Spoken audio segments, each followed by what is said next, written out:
Hello students, I will be teaching for this semester 6 one of the core paper coded as UPYC 110. The name of the paper is Electromagnetic Theory 2 and Theory of Relativity. Electromagnetic Theory 1 was covered in semester 5 and there we learned about the electrostatics.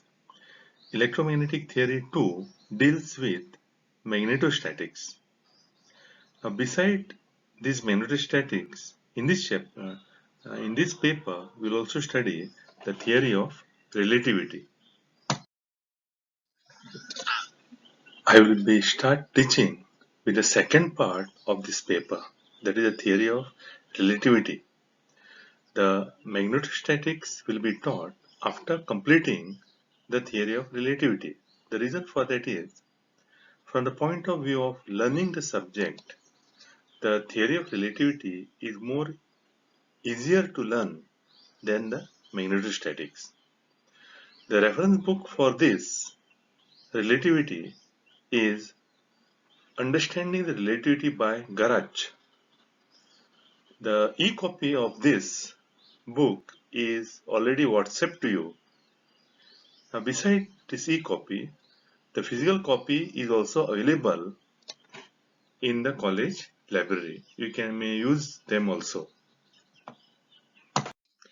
To study the relativity, we need to know very important concept which is required is frame of reference. So let us see first what is the meaning of the frame of reference. The frame of reference is nothing but a coordinate system.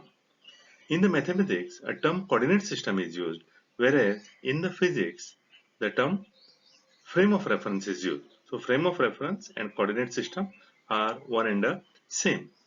Now first let us see what is a coordinate system. We have a rectangular coordinate system, x-axis, y-axis and the z-axis.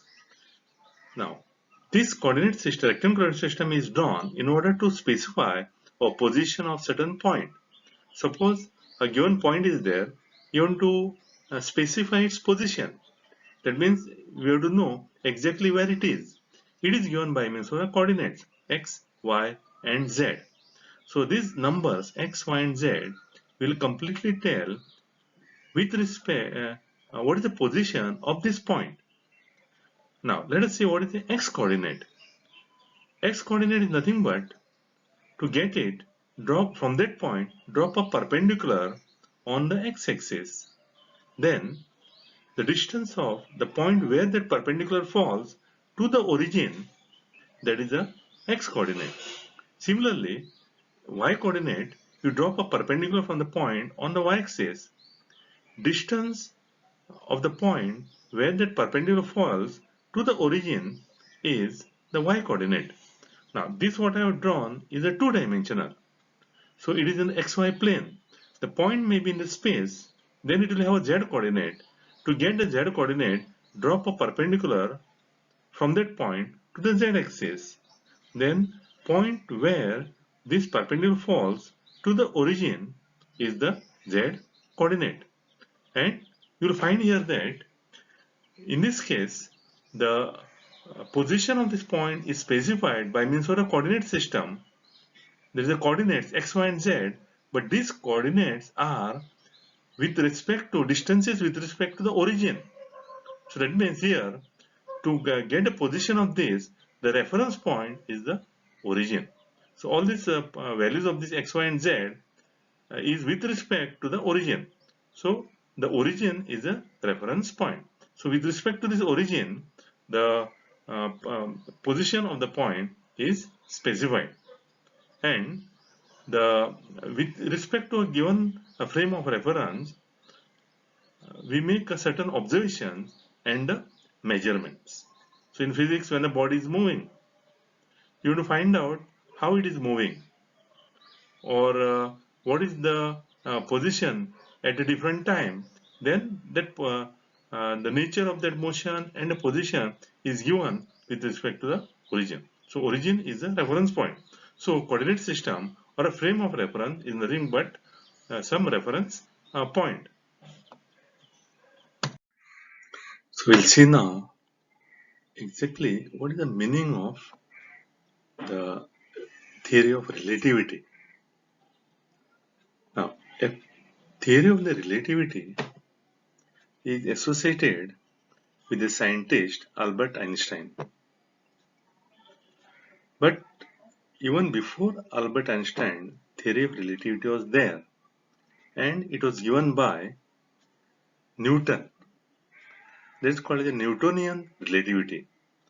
But Newtonian relativity had many limitations, and you are not able to explain many concepts associated with the relativity. So it had a limited use. Theory was very limited.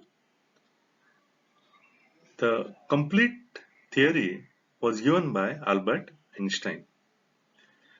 The theory of relativity is considered to be a topic of highest intellectual capability. So Albert Einstein is considered to be most intelligent person ever born. Although the theory of the relativity is easy to learn for the students, but the concept associated with that are contrary to normally what we observe in day-to-day life. So it is completely different from the regular observation. So when this theory of relativity was given by the Einstein, other scientists were not able to believe in it because it was completely different from the earlier known theories. According to the theory of relativity, all the observations and measurements are relative. The meaning of this is, suppose there are two frames of reference. Observations and measurement made in one frame may be different from that made in the another frame. Now let us say exactly the meaning of the frame. Frame is frame of reference or a coordinate system.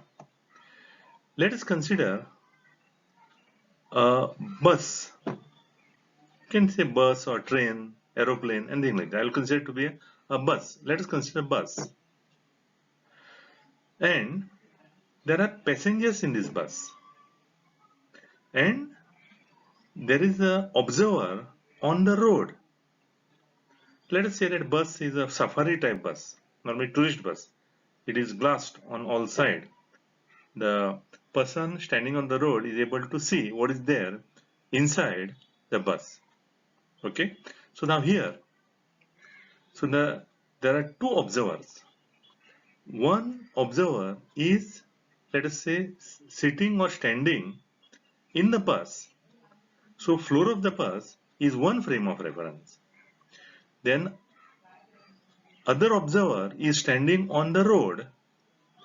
So the road is another frame of reference. So we have two frames of reference. So observation will be made by the observer standing on the road and the observation will be also made by a person in the or passenger in the bus. So these are two frames of reference. Now at first let us consider the bus is not moving, bus is at rest. So bus is at rest, passengers are there in the bus, some passengers are standing, some are sitting. Then on the outside the bus, on the road, also there is a person. Now suppose the passenger who is standing in the bus, he drops the coin. He drops the coin or any object. Then another passenger in the bus, he will see that it is coming down vertically down, straight. So path of the motion is straight line. So this is an observation made with reference to the floor of the bus. So that is this frame of the reference, which is the bus. The passenger who is standing outside the bus, that means on the road, you will also see that that coin has come down vertically down straight. So in here, both the observations are same. So now this is the one case. So there's nothing different here. Now let us say that bus is moving uniformly. See, uniformly, not accelerated. It is moving at the same speed. So bus passes by a person standing on the road, and at that moment, see, I'm saying that bus is moving uniformly. So passengers in the bus are also moving uniformly. A passenger who is standing, he drops the coin. Then another passenger in the bus, he'll say that it is coming vertically down. See, bus is moving, but that coin is coming vertically down. So a path of the motion is straight line. But another person who is standing on the road, he'll see that the coin has not come vertically down. It has taken a parabolic path. It has taken a parabolic path. See, in the first case, because of inertia, bus is moving. Along with that, the coin is also moving. Passenger is moving, coin is also moving. So it is coming down straight. Whereas the passenger on a person standing on the road, you'll see that it is that coin is following the parabolic path because bus is moving, coin is also moving horizontally. Beside that, because of gravity, it is coming down. So it is horizontally moving as well as the vertically moving down. So it will follow the parabolic path. Okay, so this is the observation. So now here we say that the observation made by a passenger in the bus is not same as the observation made by the person standing on the road. So observations are different. So observation depends upon the frame of reference. So observation depends on the frame of reference. For a passenger bus, a frame of reference is observing with respect to the bus, floor of the bus. Whereas a person standing on the road, he will observe with respect to the road. So the observations are different. In one case, it is a straight line motion. Other case, it is a parabolic motion. That means curved motion. Now you can do this experiment. Okay, you may not believe that if the bus is moving, that coin will come down vertical. You can do it. Even you can do it on the motorcycle also. So you can be a pillion rider, and you can tell your the rider of the motorcycle to go with the same speed, and you take the coin and try to drop it. Keep your other hand below. You'll find that it is falling below uh, into the other hand. Okay, so it will be a straight line motion. In fact, these observations are made especially by sailors in the boat or ship or boat. There's a normally there is a flag. Flags are there. Okay, the flag is tied to the mast at the top. So they found that when the boat was moving, by chance, suppose the flag falls down, it falls down exactly at the base of that mast, not behind. So those people also earlier they wondered why this is happening. In fact, this is happening because of the inertia. Okay, so this is our regular experience. Okay, so here we see that the observations depends upon the frame of reference. Observation may be different for a different frame of reference. I will give another example. Some of you might have experienced, especially those who are traveling by the bus regularly. Uh, you might have experienced this. Uh, See, normally on the bus stand, there are buses parked, especially local buses take their own time to move away. So buses are parked, and when the passengers will enter the bus, and when it is full, normally what happens is driver will enter his seat and then he'll start and go. So observation is like this. If you sit in the bus, and let us say that driver is not there in the bus, there are also more buses to the side, left, right. There are more buses are there. Then normally what happens? We are sitting and we have nothing to do. Then we get engrossed in our thought or we dream. In such situation, what happens is suddenly you'll find that your bus is moving. See, there's no driver at the wheel, but the bus is moving, and then you'll get panicked. You'll have fear that the bus will meet with the accident because there's no driver. It is moving because there's no driver. But then what happens is you'll with a fraction of a second you come to your senses. Then you'll find that it is not a bus in which you are sitting. It is moving, but a neighboring bus is moving. There is a driver in the neighboring bus, and it is moving. So what has happened here is when you observe that your bus is moving, you are observing your bus with reference to a neighboring bus. So your mind was there in the neighboring bus. So with respect to that, you are observing. So what happened? What happened here is, although the neighboring bus started moving, you felt that your bus has moved. So you made the observation with respect to the neighboring bus. Okay. So this is also the relative. The motion here is the relative. So theory of relativity also comes here, especially when you travel in the train, especially at some big junctions. There are many tracks. There are many tracks, and sometimes you don't know which train is moving, whether the train in which you are sitting is moving or neighboring trains are moving. And also you don't know which train is moving in each direction. Okay, because there you cannot fix the frame of reference. Okay, so such experience is there. One more example I'll give you. Some of you might have experienced, especially in the summer, May, especially at the night time, especially on the uh, full moon day. So bright moon is there. Okay, and the in May the monsoon is approaching, and you'll find white clouds in the sky. Few white clouds are there. Okay, and again as you walk, and again when we are alone, we get engrossed in our thought, and suddenly you'll observe that a moon is moving. Actually, the clouds are moving, but to your mind, it will come that the moon is moving, and then you'll get little sort of panic. Something strange has happened. So the cloud which is moving because of the wind, the moon is moving.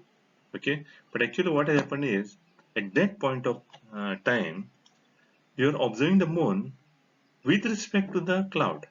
So actually, with respect to Earth, the cloud is moving. But when you thought is that moon is moving, your mind was on the cloud, and with respect to cloud, the moon is moving. Okay, so our observations are relative. Suppose you observe with respect to cloud, then you'll find that moon is moving.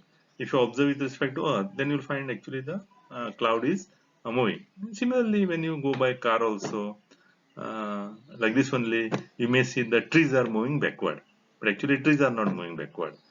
So the car is moving forward. So these observations are relative. It depends upon the frame of reference. So what reference you have taken? So we say that observations are relative. It depends upon the frame of reference, means reference with respect to which you have observed. Similarly, in this section, we'll see that even measurements are relative. Measurements are relative means, uh, especially when the body is moving very high speed, nearly velocity of the light. Velocity of the light is 3 into 10 raised to 8 meter per second. When the bodies are moving with very high speed. Now, if you take the measurement Suppose you find the length of say a rod when it is at rest, when it is moving, and you try to find the length of the rod when it is moving, you will find that the length of the rod which is moving by some instrument, if whatever you have measured, the length is shorter. So this is called the length contraction. We'll prove this mathematically. We'll prove this that there is a length contraction. So if the rod is moving very high speed, very close to the velocity of the light, then if you try to find its length, then that length will be shorter than when the same rod was there with you at rest. So this is the length contraction. So this we are going to prove. Mathematically we will prove it by using the derivation. So another concept we'll study in this uh, section is time is relative. Time is relative. There's something called the time dilation. Dilate means to become bigger. Time dilation. Time becomes longer. Time becomes longer. Suppose some a person is at rest. He spent certain time. Another person, if he moves with very high speed, then the time interval for him will be longer. That means time is longer means it is a slower. So this is called the time dilation. So when the body is at rest or when the body is moving, there is a dilation of the time. So time measurement of time interval is not same. If the body starts moving, then time slows down. If the body is at rest, then time is longer. Time is shorter. So this is called a time dilation. So this is another concept we will come across in the relativity. See, measurement of the length is not same for two different frames. See, when it is at rest, one frame; when it is moving, another frame. So the length is not same. It is different in the two different frames. Time is not same. It is different in different frame. Similarly, another concept we'll study in this section is the mass. If the body is at rest, it will have one mass. If it starts moving faster and faster, then its mass will increase. Its mass will say, the Newton is saying that the mass is always remains constant. See, according to Newtonian relativity, mass is a constant. The mass does not change. But according to the Einstein theory of relativity, if the body starts moving, then its mass increases. Again, this will prove mathematically. Okay, and see all these observations, they are verified experimentally. We are verified. So Einstein theory of relativity today, experimentally, it is verified and found to be true. So these three concepts we are going to study. In fact, there are many. The theory of relativity is very vast. We are only studying a very small part of it, and there are more. Even the gravity. There is a what these three concepts which we have seen. I have mentioned that length contraction, then the time dilation, then the increase of the mass when a body at rest and when the body is moving for a moving body. Now this time dilation is there even with the gravity. See, time spent on the earth will not be same as the time spent on the moon or time spent on the Jupiter, the place where the acceleration due to gravity is larger. Then the it takes a longer time. That means the time slows down. Its time slows down. There's time dilation is there, but there's not part of our syllabus. So this is the, in short, to tell you the meaning of the relativity. The frame of reference, which I have mentioned previously, they are of two types. The first one is the inertial frame of reference, and the second term is what is called as a non-inertial frame of reference. Now, first we'll see What is the meaning of the inertia? Inertia means tendency to remain in the same state of motion. There are two states. One, rest. Other state is a motion. So tendency to remain in the same state. That means if it is moving, it will continue to move. If it is at rest, it continues to rest. That is the property of the inertia. According to the Newton's first law, body at rest remains at rest, or body in the uniform motion continues to be in the uniform motion. Suppose body which is at rest, it will not start moving, it will remain at rest. If the body is moving uniformly, then it will not change, come to the rest. It will continue to move with the same speed, uniform motion, unless acted upon by the force. So to change the state, suppose it is at rest and that body has to move, then some external force is to be applied. Or suppose the body is moving uniformly and one has to bring it to the rest or change the velocity, then externally some force is to be applied. So that is Newton's first law. So the change in state is possible, that means from rest to motion or from motion to rest, a external force is to be applied. So that is Newton's first law of the motion. Now knowing this, let us consider what is the inertial frame of reference. See, inertial frame of reference is a frame of reference which is at rest or in the uniform motion. Example, the bus which is not moving, it is at rest, it is the inertial frame of reference. It may be bus or a train or any object or an aeroplane. If it is at rest, then it is the inertial frame of reference. Or a bus is moving with the same speed uniformly. A bus, or it can be a train, or it can be aeroplane.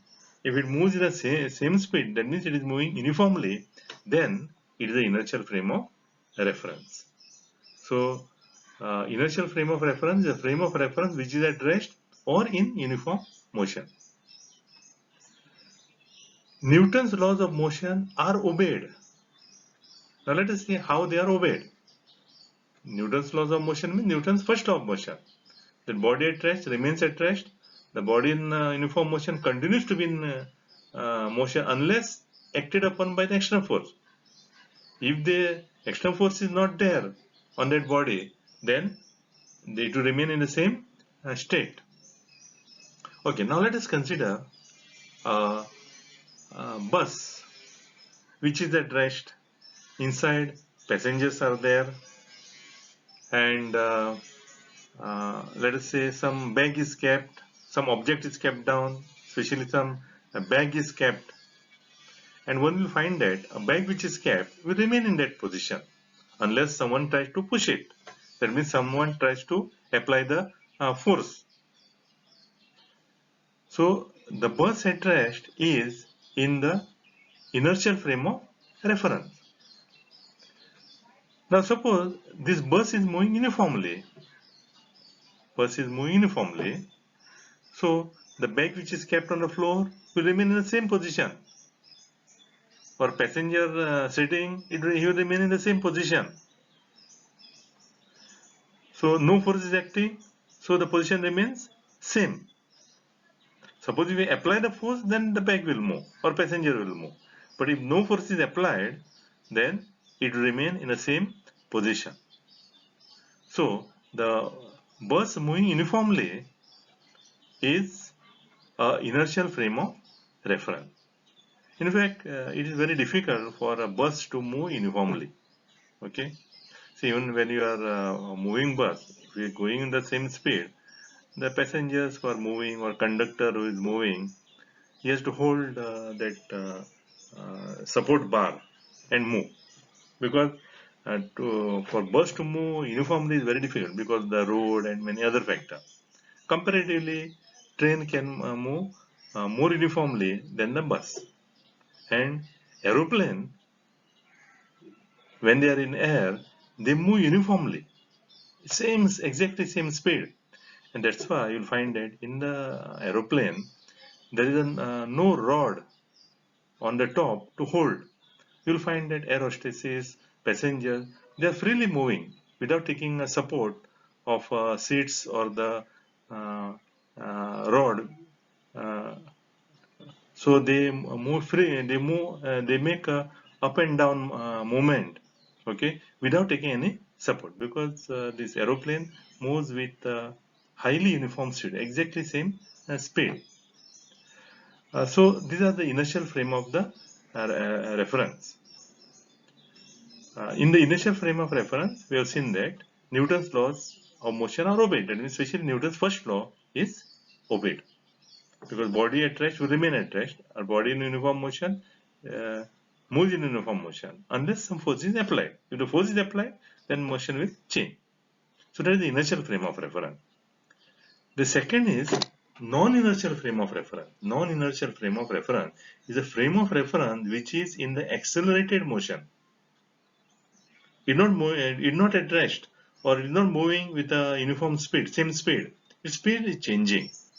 And now we'll see that the Newton's laws of motion are not obeyed, especially Newton's law is not obeyed. That means even no force is applied, the body will change the state. If it is at rest without exertion of any force, it will start moving. Or if the body is moving without exertion of the force, it will come to rest. This by example you will see. Okay, now let us take the case of the bus, which is at rest and passengers are inside, and let us say some bag is kept on the floor of the bus. And suppose driver of the bus suddenly starts the bus and he accelerates. So now what happened? The bus was at rest, now it is moving suddenly. So it is accelerated. And at that moment what will happen is the bag which is kept will at that point it will start moving backward. See, no one is pushing the bag, but by itself it will start moving in the opposite direction. Even the passenger who is sitting will be pushed backward. No one is pushing him. So no force is exerted on that passenger or the bag, yet it moves backward. So here Newton's first law is not obeyed. There's no force exerted on the body, but the changes. State change means the bag which is at rest will start moving backward for the short duration of the time. So when the bus starts moving from the rest, that is the non-inertial frame of reference because it is accelerated. Similarly, if the bus is moving uniformly and the driver suddenly applies the brake, so now the bus is accelerated, and you'll find that the bag which is kept on the floor will be pushed forward. No one is pushing it, no one is applying the force, but by itself it will move forward for small distance. Similarly, the passengers are pushed forward. Actually, no one is exerting any force on them, yet it is moving forward. So the when the bus is starting its motion and when it is coming to stop, then that means in both the cases it is accelerated. These frames are non-inertial frame of reference, and in non-inertial frame of reference we have seen that Newton's laws of motion, especially Newton's first law of motion, is not obeyed. Now, strictly speaking, the earth is a non-inertial frame of reference because earth is rotating and also it revolves. So it is strictly speaking, the earth is a non-inertial frame of reference. But for all practical purpose, we take it to be inertial frame of reference. But strictly speaking, it's not inertial frame of reference. Then we are going to study in this section only the inertial frame of reference, and that is called as a special theory of relativity. In special theory of relativity, it deals with inertial frame of reference. That means frame of reference which is at rest or which is moving uniformly. So there is the one part. In fact, Einstein first gave the special theory of relativity.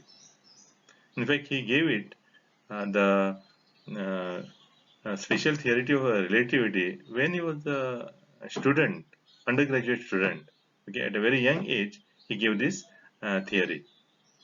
And later on, he gave the theory for both the frames, inertial frame of reference as well as non-inertial frame of reference. That also he gave this. That is called the general theory of relativity. And we are not studying. It is not part of our syllabus. He gave it at the age of 28 years. At a young age, he gave all these theories. And that is called the general theory of relativity. So there are two types of the theory of relativity. One is the special theory of relativity, which deals with inertial frame of reference. The other is the general theory of relativity. It deals with inertial frame of reference as well as non-inertial frame of reference.